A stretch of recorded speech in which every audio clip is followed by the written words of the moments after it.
I am a dead man. I would like to think of myself as a reasonable, level-headed individual. And that is exactly why I know that there is no happy ending for me by any measure whatsoever. I have only one thing I can do. Whether it works or not, this document is to serve as my last will and testament.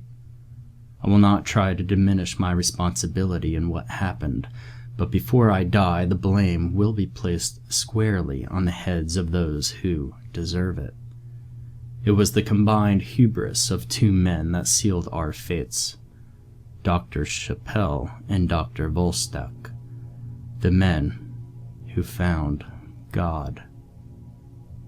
It all started when I transferred to the postgraduate studies program at the University of Kentucky in Lexington. I had a shiny, new bachelor's in psychology and was looking forward to further exploring the nooks and crannies of the human mind. A friend I had graduated with put me in contact with a new colleague of his named Dr. Anders Volstak, who was looking for psychology and biology students to aid in a series of experiments that he was to conduct at the university. Volstak was a young psychologist from Norway. He was a generally pleasant man. He was respectful to most, very punctual and polite. But the good doctor had his demons just as everyone does. He grew up in a very hostile environment. His parents were far-right, ultra-nationalists. They lived in a makeshift community in the woods with others who believed similarly. He and the other children were subject to severe beatings, bleach baths, and branding any time they dared question any of their elders' beliefs. It was during one such instance when Anders' 9-year-old brother was beaten into a coma by their father for not kneeling low enough before the cross. Anders remembered it very clearly. Each time the axe handle came down, his father would scream, "Öduskam Christi? Öduskam Christi?" He was asking the boy if he was ashamed of Christ. Whether he was or not, he never woke up. Anders was able to run away with several other children one night. He was taken in by a boys' home right across the border in Sweden, and that is where he began his education. He then traveled to the States to pursue his post-secondary, first at the University of Alabama, then Kentucky. It was in the Bluegrass State where Anders met Dominic Chappelle for their first time. From then on, we were all living on borrowed time. Dr. Chappelle was a born and bred Kentuckian, almost a walking stereotype. His father was famous for breeding racehorses. He kept a bottle of Buffalo Trace in his bottom desk drawer, and he had a very pronounced southern drawl to his voice. He looked more like Santa Claus than most of the boozers they stick in red suits down at the mall every Christmas. And he was just as jovial as you could imagine Saint Nick to be. He was a very well thought of man. However, he was fiercely intelligent, and when arguing, he could make the opposing side feel 2 inches tall. In spite of his family's fundamentalist beliefs, he became enamored with the theory of evolution. He read The Origin of Species like it was holy scripture. He had adopted it very early on as a pseudo-faith of sorts. He became particularly fascinated with human evolution, psychology, and culturally. He was obsessed with finding and understanding what he called the tipping point, where man shifted from a beast into an individual part of a functioning society. He believed that the tipping point consisted of 2 huge psychological steps: self-awareness and environmental control. First, an animal must become self-aware, or have the ability to distinguish itself as an individual separate from the other individuals and its surroundings. A popular story is Charles Darwin's encounter with the female orangutan named Jenny at the London Zoo, in which he observed it using a mirror to aid in grooming its back, thus indicating it knew the image in the mirror was itself and not another ape entirely. The mirror test has since become the standard in the scientific community for gauging an animal's capacity for self-awareness. The second step, environmental control, is a psychological device that helps an organism grasp abstract concepts about the surrounding environment. In man, this last step would be when he first looked up at the sky and saw gods. The Greeks and Romans saw the sun go across the sky. Unable to fully comprehend astronomy or physics at the time, they attributed it to a god pulling it across the sky in a chariot. This is why myths existed in the first place. Man has a need to think he understands everything, but as time went on, and man learned more about his environments, he was able to discern more practical explanations. It was that area in between that sparked the interest of Dr. Chappelle, and more so, what triggered it. How did primates make the leap from Jenny the orangutan to cultivating societies around invisible, omnipresent deities? Once presented with the question, it seemed to consume Volstak as wholly as it had the man who had asked him. Volstak's discipline was developmental psychology. He had witnessed the emergence of self-awareness in human children, and he became convinced that the key would be to monitor the brain activity of the developing infants, especially the bioelectric activity between neuron clusters. The two of them working together was a perfect storm. There it was, staring them right in the face. They called it the sub-amygdalaic cluster, or SA cluster for short, because of its close proximity and relative position to the emotional center of the brain, the amygdala. They had monitored 250 children to determine if there was a connection between their cognitive development and the areas of the brain that were most electrically active. A definitive pattern emerged. This specific cluster they were focused on began showing increased activity around 16 months and rises exponentially until around 3 years, when it begins to taper off slightly. That is the prime window for primary cognitive development in human infants. It is early on in these patterns, around 18 months, when self-awareness develops. The two men were all but convinced that this small area of the brain is what drives us to understand, even if that means making up gods and monsters. The two doctors decided to test the theory on human adults just to see if increasing the activity in the SA cluster would elicit some unique psychological or physiological response. These first experiments were very simple. A very minor electrical current would be introduced to the subject's brain and directed at the SA cluster. The results were far, far stranger than they had expected.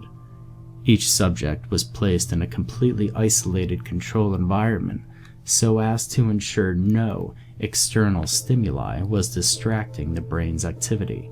However, after the experiments, each subject claimed to have very strongly felt another presence in the room with them. Nothing hostile or frightening, just that they were not alone. The doctors were understandably perplexed. The original hypothesis was that the cluster would make an individual more susceptible to believing in something bigger than themselves, not that it would actually manifest as some outside presence to them. It was then that both men started to realize the implications of their new discovery. They had found God, and He lives in your brain. This cluster apparently generates the feeling that one is not alone. It is the reason we believe in things we can't see with such steadfast devotion, insisting that others just can't feel it the way that they do. To Chappelle, this indicated that God was nothing more than some sort of psychological complex that has evolved in humans to allow them to cope with not understanding. To Volstak, it was vindication for his childhood. He had just proved with science that what his parents lived their lives for was nothing more than a few sparks firing off in their heads. He was happy knowing that their existence meant nothing at all. They were nothing at all. Had the study stopped there, we might be okay. But that was not the case, unfortunately. One does not know where the boundaries are until they are crossed over. The doctors had discovered the God cluster as it became known in the scientific community. They had established a physical location in the brain where these abstract beliefs are likely formed and enforced. What would be the next question they had to answer? Chappelle was still curious about how this feature had developed over the hundreds of thousands of years of human evolution. Unfortunately, there was no way to examine early human brain development. So, Chappelle posited another idea. An idea that involved subjects that shared almost 99% of their DNA with humans, but were significantly less developed psychologically. Pan-troglodytes, the common chimpanzee. While still a far cry from humans, chimps are the closest living relatives that we have in the animal kingdom, having only split from the human branch 4 to 6 million years ago.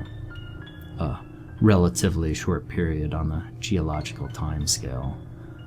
There were obviously concerns, mostly put to voice by Volstak, who argued that the chimps do not have the mental capacity to comprehend concepts like gods or legends, let alone assign these properties to anything. Chappelle had a way of talking people into things, though, and Volstak had the utmost respect for him, so it was decided that some preliminary studies would be done, with more in-depth experiments likely in the future. This is when Volstak began looking for assistance to conduct these experiments. This is when my friend told me about the new position. And this is when I decided it would be an excellent opportunity. Forgive me. They wanted to use veteran lab chimps. They were significantly less hostile than those fresh from the wild, and while chimps may not look physically imposing, they are almost solid muscle and have the utmost potential for violence. An average adult male chimp is easily 5 times as strong as his human counterpart.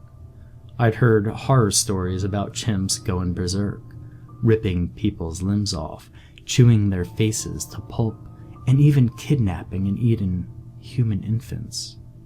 All of which are behaviors one would rather not see up close in a confined area. Lab chimps, in comparison, are amazingly docile, even while being poked, prodded, injected, and who knows what else. Another unusual advantage of using lab chimps is that some of them have been taught to sign language, and a few of them have pretty impressive vocabularies.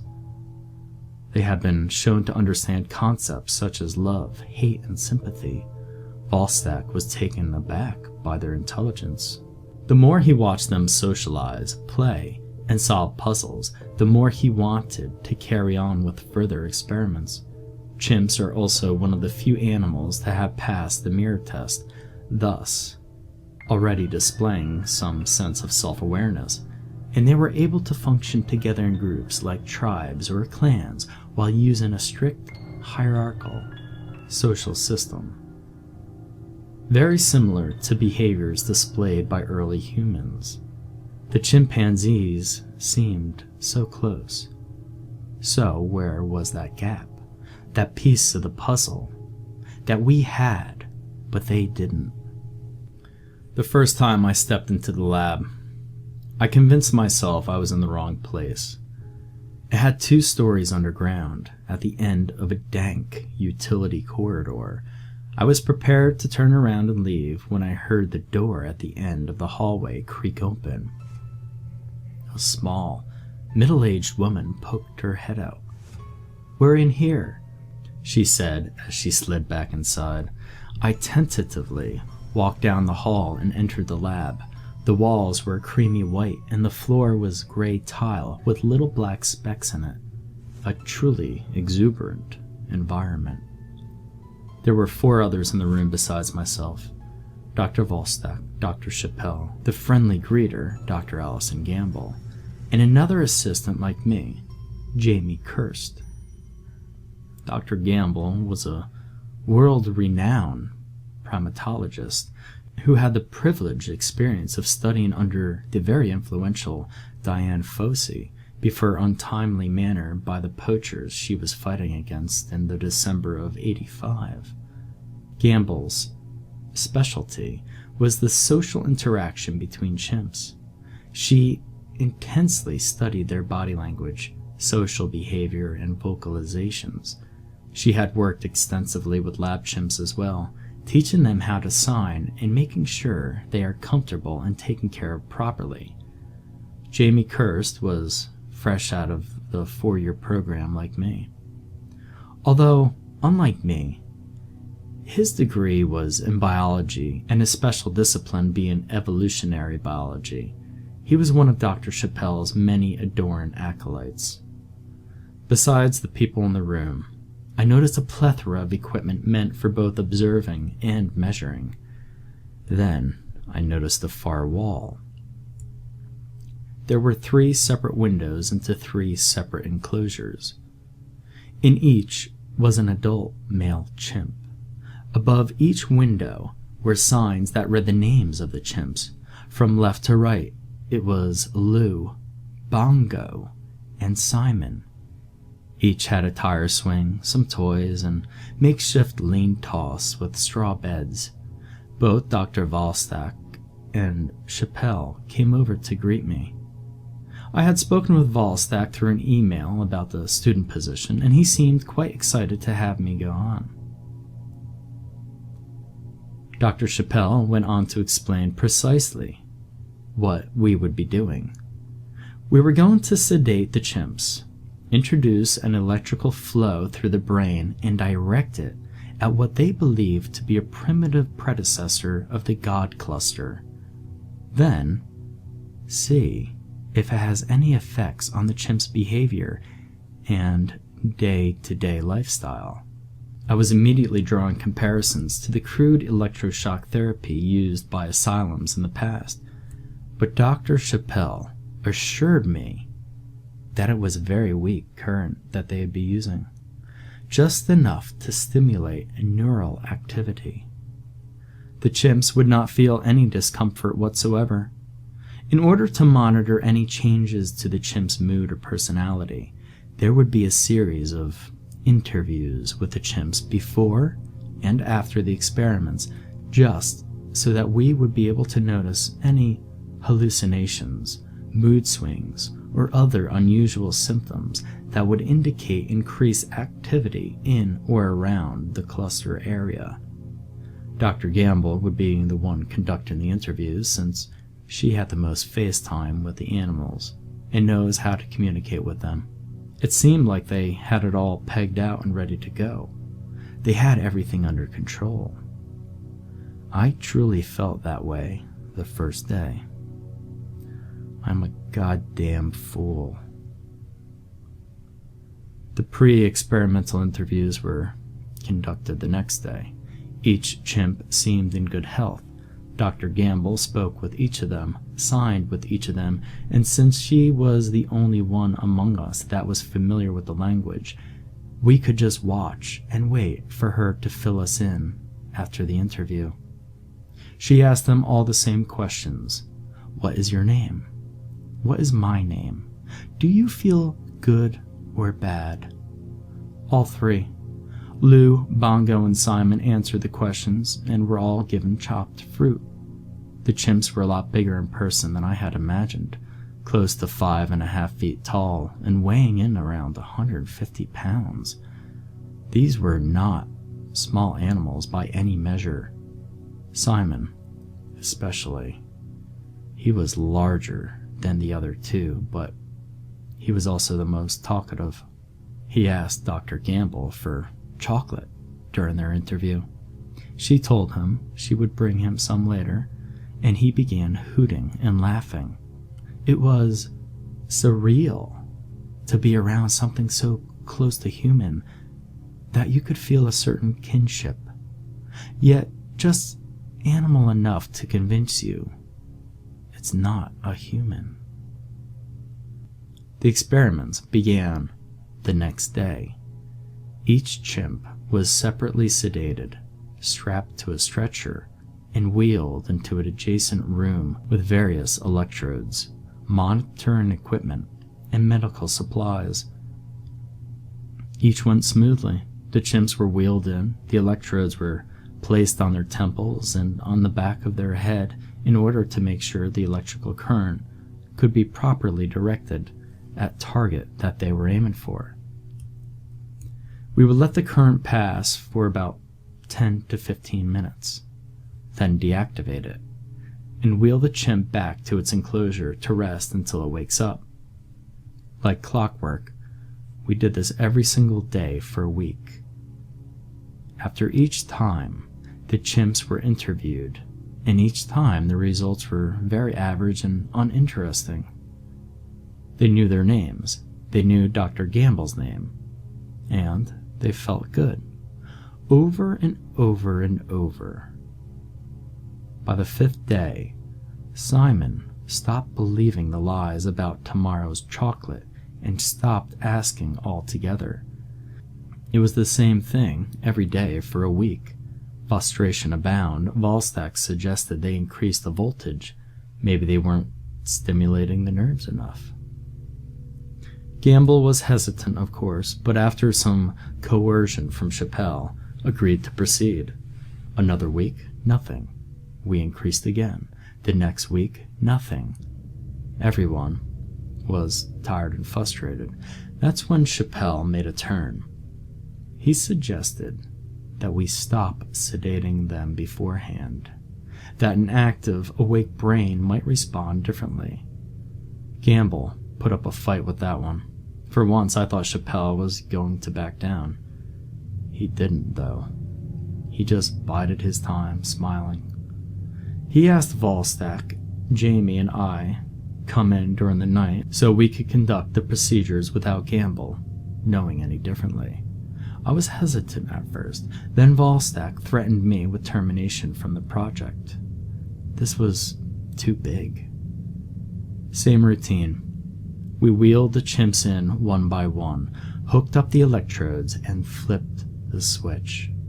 Only this time, they shrieked and held twisted expressions of pain on their face until the juice was shut off.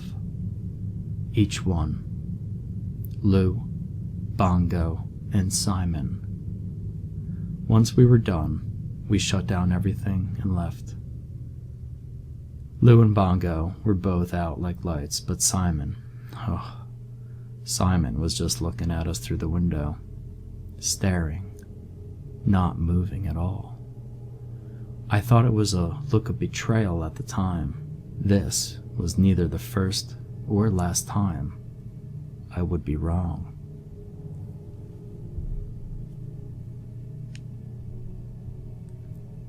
The next day started out as usual. No one made any mention of the events last night to Campbell, but she had this look on her face. She knew something was up, especially because of Simon. The other two chimps were acting like they had every other day for the past 2 weeks. Simon was just sitting there, watching us through the window. Other than a stray grunt every now and then, he was completely silent. We went through the usual routine, just to keep up appearances with Campbell. The post-procedure interviews were just as humdrum as we had come to expect. That is, until Simon. The interview went just as it had every other time until the end, as Campbell was preparing to leave. Simon signed something at her. She seemed confused for a moment, then signed back. They went back and forth a little while she finally came out. When asked about his behavior, she said that he had asked, "What name?" indicating the corner of the room. It took us a moment to process it. He was essentially asking who that was in the corner. An empty corner. He acknowledged the presence in the room that wasn't there. Did it really just happen? Everyone knows that science is not without its faults. Could it have been a fluke? Campbell was quickly sent back into Simon's enclosure. Simon asked again, "What name?" He was clearly pointing to the southwest corner of the room. "Big," he signed at Campbell. "Big." We recorded the conversation and decided to shut the lab down for the day and restart tomorrow, just to see if the effects from the electricity were of a residual or permanent nature. When we left the lab, Simon was staring at that corner. It made me consider the ethics of the situation. We had taken this poor creature and fucking electrocuted him into believing there is a God. At what point are we no longer scientists, but instigators? Doing things just to see what happens. How much we can get away with. It looked like a dragon. It was very crude, but it had obvious draconian elements. It was serpentine. It had claws, wings, but a body, but a human-looking head. Simon had drawn it with feces in the same corner he was fascinated with yesterday. It was pretty commonplace for chimps and other primates to handle their feces, but Campbell said she had never heard of it being used as an artistic medium before. It wasn't a Rockwell or a Goya, but you could definitely make it out as a figure. When Campbell asked about it in the interview that day, she signed to him, "What is that?" Simon responded with a new gesture. He formed his hands into a bird-like form and began flapping the wings. This was absolutely dumbfounding at the time. Most chimps could barely even grasp the sign. But Simon created an entirely original gesture to represent this new thing he could not explain. There it is. He experienced something he never had before, and he was trying to assign abstract properties to it. He was trying to exercise environmental control. Volstak and Chappelle were ecstatic, besides themselves entirely. But then it happened. Simon signed something to Campbell, who signed something short, and we exited the room. She was confused at what Simon had just asked her. The last thing he signed was, "Where brother?" This shocked Campbell because, first, Simon was born and bred in captivity, so it was on official record that he was his mother's single child. He didn't have any siblings at all. The second reason had given her a shock was that she was the one who taught Simon how to sign years earlier. He had never learned the gesture for brother. There were several years he spent in other labs, though, so it was within reason that he had picked it up somewhere else. But why would he just spontaneously ask for his non-existent brother like that? Campbell re-entered and began signing with Simon once again. He used the same gesture. "Where brother?" Campbell attempted to sign back. Simon no have brother, but he persisted. "Where brother?" Every few minutes, he would glance over at his shit dragon he drew on the wall. He would stare at it for a moment, then continue. "Where brother?" We decided to end for the day. Campbell was concerned about the effect the experiments were having on Simon, and the other chimps. I have to say, I was beginning to mirror her worries. Not about the other chimps. They seemed normal and unaltered. But Simon seemed off. Damaged, I guess. I had taken Volstak's threat very seriously, so I was not about to speak up. The whole thing was starting to creep me out. I just wanted to keep my head down, finish my obligation, then leave. By that point, we were too far gone to ever come back. I was locking up the lab, about to walk out the door, when I happened to catch some movement in my peripheral. I walked over to the enclosures. Lou and Bongo were asleep. Simon, though. Simon was signing at the corner. He stopped for a brief moment, glanced over his shoulder at me, then continued. This poor creature. We had ruined his head. You can't unfuck up something like that. I'm sorry, Simon. Forgive me. Please. Jamie was the first one to the lab the next day. He didn't notice it at first. Not until he was putting food in the enclosures. The tire on Bongo's tire swing was on the ground. Bongo was hanging from the rope. It was bound very tightly around his neck. His eyes were bulging out of his head, a large pool of blood under him. He had deep gashes around his neck, and his hands were bloody. It was like he had been clawing at the rope, but either gave up or couldn't continue. Jamie waited until the rest of us arrived, showed us what had happened. Then he walked out of the lab. That was the last time I saw Jamie. Unfortunately, not the last time I heard of him. I was sure that Campbell would leave too, but surprisingly she stayed, if for no other reason to make sure the remaining chimps were taken care of. What seemed odd to me, though, no one talked about how in the hell Bongo wound up hanging from the rope. I asked Gamble, and she said that he probably was playing and got tangled up. The rope was 6 feet long to start. 2 feet of it came off with the tire, 3 feet was wrapped around his neck, and the last 1 foot attached to the ceiling.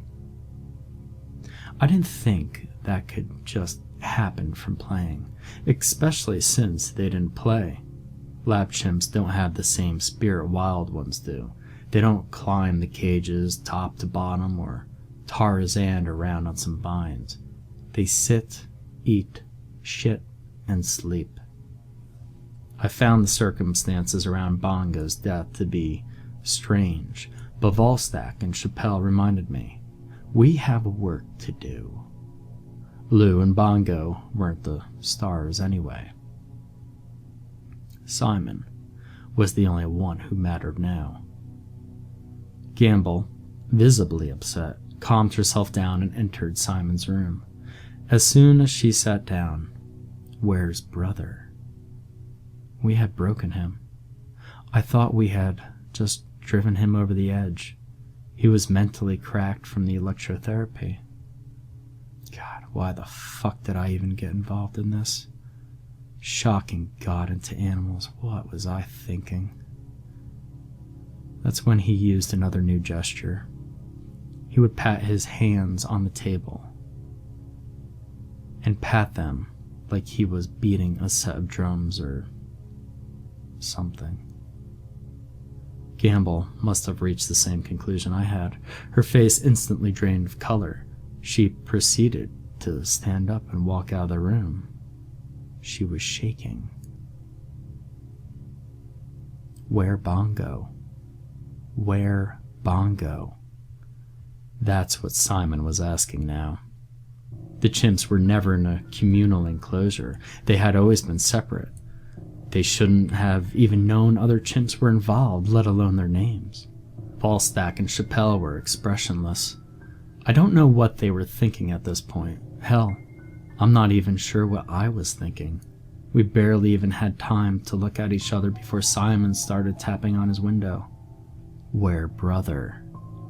Campbell stomped back into the room and vehemently started Simon, no have brother. Simon, no have brother.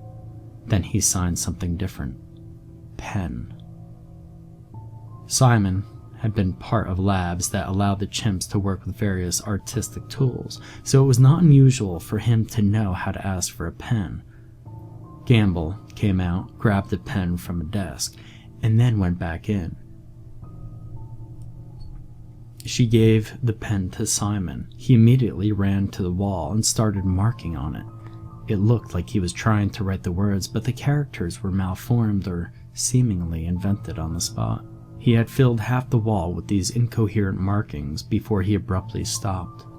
If it wasn't surreal enough, the chimp's entire demeanor changed in an instant. He stood up straight, turned to his beloved corner, kneeled, and began signing the same thing over and over again. Big love, Simon. Big love, Simon. Poor Bongo's body was carted away to be disposed of somewhere. I had to wait there until a few guys came to get him. The others had long left without saying a word to one another, and since I was the student, I automatically drew the short straw. I couldn't stay in the lab. The air in there gets heavier every day. Volstak and Chappelle were resolved to keep going until, well, I'm not really sure what their end game is at this point. They seem to have proven their theory about the God cluster. They have made Simon a believer of something. They had carted the body out. I walked back in to make sure the lights were off and everything was in order. Reluctantly, I walked over to the enclosures. Lou was asleep in his lean-to. Bongo was bare except for a big red patch in the middle of the floor, and Simon was standing at his door. I looked past him at the wall he had marked up. I don't know what made me do it, but I slipped out my iPhone and snapped a picture of the wall. Simon was just staring at me, not blinking. He slowly began to bare his teeth. I left. I should have just kept going and never came back. It probably wouldn't save me, but at least I would have a head start. I don't know what possessed me to go back. Maybe habit or some distorted sense of obligation towards Volstak for giving me the position. Whatever the reason, I once again walked through the room into the lab. Campbell was screaming at Chappelle. Volstak was having a heated discussion on the phone with someone. The only one who noticed me enter was Simon, who was once again trying to stare me down. After some of the steam had filtered out, I noticed that Lou's room was empty, except for a red patch in the middle of the floor. No tire. No goddamn way. It seems Lou was just as clumsy at playing as Bongo was. For a moment, I actually thought those chimps had killed themselves. Being shipped around from lab to lab, having God knows what done to you, I could understand taking the express way out of that life. Then, a tap on the window. Simon was signing again. Where Bongo? Where Bongo? After watching him for a few minutes, Campbell, out of frustration, decided to turn the tables. She signed, Where Bongo? Where Bongo? Simon, where Bongo? Simon made the gesture he used to describe his dragon. Then, big, take Bongo. We were all silent. Simon began signing again. Where brother? Campbell signed back through the window blankly. Simon no have brother. Simon signed back. "No, Simon, brother, man, brother." Simon pointed at Volstak. "Where brother?" He was asking Volstak where brother. Volstak began to tremble, his jaw agape, a cold sweat sweeping over him like a tsunami. "Where brother?" Volstak's face twisted into a terrifying grimace, and he burst into the room. "He's dead! He's dead, you fucking ape! You have no right! Leave him be!" Volstak collapsed onto his knees, sobbing, murmuring in Norwegian or Swedish. I couldn't honestly say which. Simon's demeanor changed once again. He stood up straight, walked over to the doctor, and gently placed a hand on his shoulder. He looked up through tears into the ape's eyes and asked, "Where's my brother?" Simon just looked down at the good doctor. The everlasting flame. Before we could even realize what we had just witnessed, this animal spoke again, roaring this time, Du skam Christi?" The doctor's once peaceful eyes now widened in terror. He could barely croak out the beginning of a scream before the chimp plunged his fingers into his eyes and started biting and chewing at his face. I don't know why, maybe it was just some sort of misplaced reflex. Gamble screamed and ran into the room. She barely made it into the room before the chimp was on top of her, shrieking, pummeling her, and tearing at her flesh. I could hear the gurgling sounds coming from Volstak. That poor bastard wasn't dead yet. He was trying to breathe through a wet, bloody hole that used to be his nose, I think. His face looked like a plate of spaghetti with small bits of bone jutting out. Chappelle was just standing there, watching in horror as his two colleagues' bodies were torn apart in the most brutal, obscene fashion by a beast he had infused with something he had called God at one point. I don't know what came over me, some urge to enact cosmic justice, but suddenly erupted inside me. I shoved the man responsible for all of this into the room and shut the door. He turned around and began ordering me to open the door. He was calling me any name he could think of. Then Simon saw him. A malicious grin ripped across the primate's face as he slowly advanced towards the doctor. Chappelle's tone took a sharp turn then. He was no longer barking orders at me, but begging me, pleading with me, calling me a saint. Simon was on him in a blink, Chappelle trying his best to shield himself, only to have his fingers cleanly bitten off. I don't know why I watched. It wasn't even a conscious decision. I just couldn't bring myself to look away and run. Volstak was still gurgling life. Gamble's head was a puddle of blood, bone fragments and clumps of hair. And Chappelle? Well, his hands were bloody stumps of loose flesh, and his jaw and throat were essentially non-existent. Simon was just standing there, covered in the spoils of carnage, looking at me, looking into me. "It's done. I'm sorry. It was all their fault. I didn't know what they would do. You can't blame me." I just spurted it all out, trying to plead my case to some goddamn devil ape. Blame? No. You opened the door. You have given me a new home. I'm grateful. Let me show you.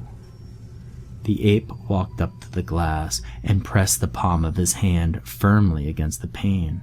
He just kept pressing and pressing, all the while maintaining a dead stare. Not with an ape's eyes. The eyes peering back at me were reptilian and fiery. My heart dropped into the bottom of my gut when I heard it. A crack. It was tiny at first. Then it started to lengthen. Then another one, still pressing and staring. Then another one. I fled. I did what I should have done the first day. I didn't run back to my dorm. I ran to my car and drove.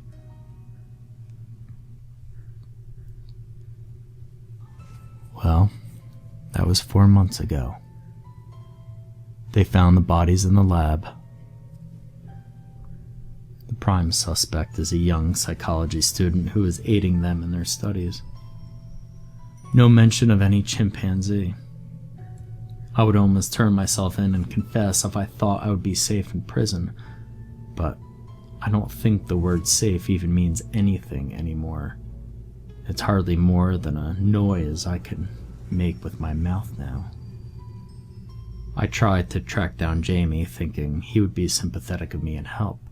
I found out where he lived, but try as I might, knocking, calling, whatever, I never get a response, so I just kept moving. They found his body 3 days later. All of his limbs were broken. His genitals were ripped off, and his head was cracked open right down the middle through his face. It was not the last one. I have to keep on moving, yet in every town I pass through 3 days later, I'm reminded of what is on my trail. It started with a bum in Bowling Green, then a cop in Paducah, a high school couple in St. Louis, an entire family in Omaha, an elderly couple in Butte, and a young priest in Boulder, and God knows how many I don't know about.